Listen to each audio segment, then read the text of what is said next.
তো যেই লোকটার বাড়িতে ঘটনা ঘটেছে ওর আবার হার্টের প্রবলেম আছে, তো আমরা ভাবলাম মানে হার্টের কোনো প্রবলেম ঘটেছে, এই জন্য কান্নাকাটি করছে।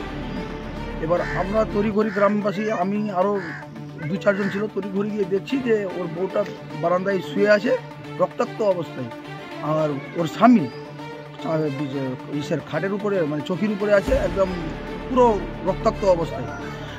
ফের খুন মালদায়। রাতে ঘুমন্ত অবস্থায় বয়স 75 বছরের বৃদ্ধকে ধারালো অস্ত্র দিয়ে কুপিয়ে খুনের ঘটনায় চাঞ্চল্য ছড়িয়েছে হরিশ্চন্দ্রপুরের কুশলপুর গ্রামে। গুরুতর জখম করা হয়েছে তার স্ত্রীকেও।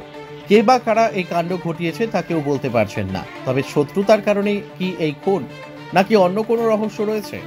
সমগ্র ঘটনার তদন্তে নেমেছে হরিশ্চন্দ্রপুর থানার পুলিশ। স্থানীয় সূত্রে জানা যায়, ধারালো অস্ত্র দিয়ে কুপিয়ে খুন করা হয়েছে কুশলপুর গ্রামের বাসিন্দা জসিমউদ্দিন শেখকে। স্থানীয় সূত্রে জানা গিয়েছে, এদিন বাড়ির বারান্দায় স্বামী স্ত্রী একসঙ্গে ঘুমিয়েছিল। সে সময় কে বা কারা ধারালো অস্ত্র দিয়ে তাদের উপরে হামলা চালায়। তাদের চিৎকার চেঁচামেচিতে স্থানীয়রা ছুটে এসে রক্তাক্ত অবস্থায় তড়িঘড়ি হরিশ্চন্দ্রপুর গ্রামীণ হাসপাতালে নিয়ে যায়। চিকিৎসক আশঙ্কাজনক অবস্থায় তাদেরকে চাচল সুপার স্পেশালিটি হাসপাতালে স্থানান্তর করে দেন। রাতে সেখানেই মৃত্যু হয় বৃদ্ধর। স্ত্রী শাহিনা বিবিকে আশঙ্কাজনক অবস্থায় মালদহ মেডিকেল কলেজ ও হাসপাতালে স্থানান্তর করা হয়েছে। এই ঘটনায় এলাকায় আতঙ্ক ছড়িয়ে পড়েছে। তবে কে বা কারা খুন করল তদন্ত শুরু করেছে হরিশ্চন্দ্রপুর থানার পুলিশ। মালদা থেকে বিশ্বজিৎ মণ্ডলের রিপোর্ট, এস নিউজ বাংলা। রাতে আমরা সবাই এখানে একটা ভলিবল খেলে ছেলেগুলো, তখন 10:30টার সময় ভলিবল খেলে সবাই বাড়ি গেলাম। এবার বাড়িতে গিয়ে খাওয়া দাওয়া করে ল্যাপের ভিতরে, ঠান্ডা দিনে তো সবাই ল্যাপের ভিতরে, ওই ল্যাপের ভিতর থেকে হালকা আওয়াজ পাওয়া যাচ্ছে কান্নাকাটির মতো।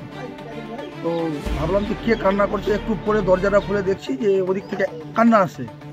তো যেই লোকটার বাড়িতে ঘটনা ঘটেছে ওর আবার হার্টের প্রবলেম আছে, তো আমরা ভাবলাম মানে হার্টের কোনো প্রবলেম ঘটেছে, এই জন্য কান্নাকাটি করছে। এবার আমরা তড়িঘড়ি গ্রামবাসী, আমি আরও 2-4 জন ছিল, তড়িঘড়ি গিয়ে দেখছি যে ওর বউটা বারান্দায় শুয়ে আছে রক্তাক্ত অবস্থায়, আর ওর স্বামী ইসের খাটের উপরে মানে চৌকির উপরে আছে একদম পুরো রক্তাক্ত অবস্থায়। ও তো কিছু বলতে পারছে না। আমরা গ্রামের মানুষ তড়িঘড়ি করে দেখলাম যে হসপিটালে নিয়ে গেলাম। প্রথমে আমাদের হরিশ্চন্দ্রপুর হসপিটালে, এখান থেকে ডাক্তারবাবু দেখেই বলছে এখানে আমরা ট্রিটমেন্ট করতে পারবো না, একে রেফার করা হবে চাচল সুপার হসপিটালে। চাচল সুপার হসপিটালে নিয়ে যেতে যেতে ওখানে কিছু প্রাথমিক ট্রিটমেন্ট করার পরেই মারা গেছে। মানে রাত্রেই মারা গেছে? রাত্রেই মারা গেছে। আর কি দিয়ে খুন করেছে তাদেরকে? এটা তো অনুমান করা যায় কোনো কাত্তা বা কোনো তরবালি হবে। কি কি জায়গাতে আঘাত করেছে, কোন কোন শরীরে কোন অংশে আঘাত? বয়স্ক মরদ লোকটার যেটা ওর মাথায় আঘাত হয়েছে 3-4 জায়গায়, প্লাস হাতে এই জায়গায় আঘাত হয়েছে, আঙুলগুলো কাটা আছে। আর ওর স্ত্রীর? ওর স্ত্রীরও মানে পিঠের দিকে আছে আর হাতে আছে। বলছে কারা করতে পারে, কিছু অনুমান করতে পারছেন? না, এরকম তো ওর বয়স 70 বছর, এখন তো ওর সঙ্গে কারো গ্রামে কোনো বিবাদ নেই, সম্পত্তি কোনো ঝামেলা নেই। তার মেয়ের সঙ্গে নাকি তার একটা মেয়ের ঝামেলা ছিল, একটা ইয়ের ছেলে, বহুরূপপুরের ছেলে, ওর মেয়েটাকে ফুসলে ফাসলে বিয়ে করে নিয়েছিল। তখন জানা যায় মানে ওটা ওখানে সংসার হলো না, মেয়েটা আবার নিজের বাড়িতেই চলে এসেছে। ওটা নিয়ে একটা ঝামেলা চলছিল। তো এই ঝামেলার জন্য কি খুন করেছে শ্বশুর, কি মনে হচ্ছে? না, আমরা তো কেউ স্পটে কাউকে দেখতে পাইনি যে কে করেছে খুনটা। ঘটনাস্থলে পুলিশ এসেছিল? হ্যাঁ, ওখানে প্রথমে আগে থানায় গিয়েছিল, ইয়েতে হসপিটালে গিয়েছিল আইসি সাহেব মেজবাবু। তারপর ওখান থেকে করার পরে আমাদের গ্রামে এসে ওই ঘটনাস্থলে গেছে, তদন্ত করে বলছে আমরা তথ্য বের করে দেবো। এখনো পর্যন্ত কিছু অনুমান? না, এখনো কোনো অনুমান নেই। সকালে এখনো পুলিশ আসে। এখন আপনারা কি দাবি করছেন? আমরা চাইছি যে পুরো ঘটনাটাকে তদন্ত করা হোক, সিবিআই মান করা যায়। আপনার নাম? আমার নাম নাইম আক্তার। আপনি কে? আমি এই গ্রামেরই একজন। তার স্বামী স্ত্রী বিছানায় শুয়েছিল।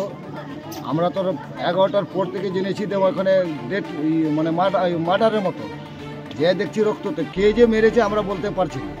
ঘুমিয়েছিল বলতে বাড়ির ভিতরে না বাইরে? বাইরে ছিল, অসরাতে। কতজন ছিল ঘুমিয়ে? স্বামী স্ত্রী। তো কটার দিকে এই খুনটা হয়েছে? 11টার দিকে। কি দিয়ে খুন করেছে মনে হচ্ছে? এটা যে আমরা বলতে পারবো না, চাকু দিয়ে করেছি কি তারওয়াল দিয়ে করেছি আমরা এটা বলতে পারবো না, কিন্তু তো হাতিয়ারে আছে, ডাং দেওয়া না হয়নি। স্ত্রীর হাতটা এখানে কেটে একবার ফাটে গেছে। কারা করতে পারে, কি অনুমান হচ্ছে? এখন আমরা বলতেই পারবো না।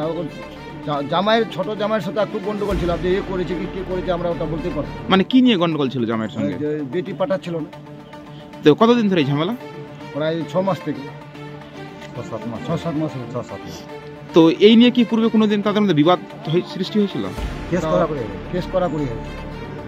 তো কতজন খুন করেছে এরকম কেউ দেখতে পেয়েছে কি? বা দেখতে পাইনি, মানে ও দেখতে পাইলে ওর স্ত্রী দেখতে পাবে।